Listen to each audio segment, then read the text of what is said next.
Bonjour à tous et à toutes. Voici ma 10e vidéo sur le management par le calme. Je vais la dédier à confier une mission, c'est-à-dire qu'on sait que le manager est un répartiteur de tâches. Alors le fait de confier des tâches, il doit le faire de nombreuses fois dans la journée. Donc s'il s'y prend agréablement et efficacement, ses jours et ses relations en sont bonifiés. Je vais donc vous décrire le protocole pour cela. Ce protocole prend en compte la réceptivité du collaborateur, sa compréhension et sa responsabilité. Alors il y a 3 étapes.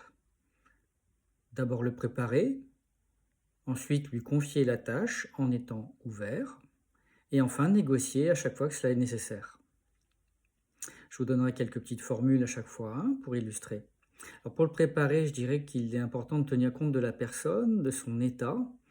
N'oubliez pas que quand vous allez voir une personne, lui demander quelque chose, c'est vous qui venez peut-être perturber ce qui va se passer ou ce qui est en train de se passer.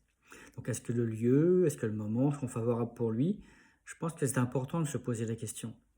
Et de lui poser la question à lui, es-tu disponible pour que je te confie une mission maintenant? Ensuite, pour cadrer et donner du sens, indiquez-lui l'intention de lui confier une mission précise. Quel est le moment favorable pour te confier une mission, s'il te plaît? Voilà, ceci étant fait, cette préparation étant faite, quand on est dans des bonnes conditions, donc on va lui confier la mission.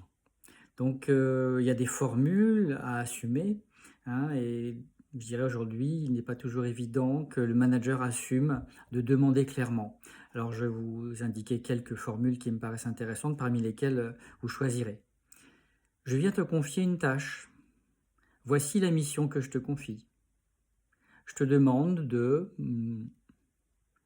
ta prochaine tâche consiste en s'il te plaît, veux-tu bien j'ai pensé à toi pour faire ceci, faire cela. Merci à toi de, je te prie de, et de bien préciser le moment, l'heure, la date, le délai. Toujours quand vous donnez une consigne, pensez à indiquer le moment où c'est censé être terminé. Voilà, donc on lui confie la tâche comme ça. Ensuite, on vérifie sa compréhension. Parce que des fois, on décrit des choses, et puis, je ne sais pas si vous avez remarqué, mais il ne se passe pas forcément dans la réalisation ce que vous avez donné comme consigne. Donc, vérifier sa compréhension, c'est lui dire, par exemple, qu'est-ce qui te paraît important dans ce que je t'ai demandé.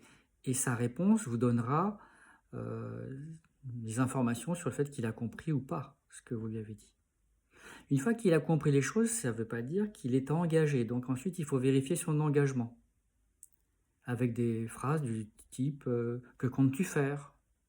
Ou comment penses-tu agir? Ou bien tu compenses quand?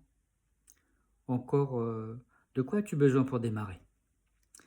Voilà, donc ceci étant fait, bien, nous allons voir si notre collaborateur nous dit qu'il y a peut-être des objections à cette action. Peut-être qu'on lui a déjà demandé 10 choses dans la journée, que c'est la 11e et que ça, on ne sait pas quel est l'ordre des priorités dans tout ça. Donc, si la personne vous fournit des informations, ça sera intéressant. Donc, c'est important de le questionner ou de le soutenir ou de le recadrer selon les situations. Mais il est important de lui poser la question, pourquoi tu ne ferais pas cela si la personne vous dit non, je ne vais pas pouvoir le faire ou je ne veux pas le faire? Ou lui poser la question, comment ça se fait s'il te plaît? Ou que s'est-il passé pour que ce soit impossible? Voilà donc le protocole décrit. J'espère qu'il est intéressant pour vous. N'hésitez pas à liker, commenter, diffuser. Et je vous dis à bientôt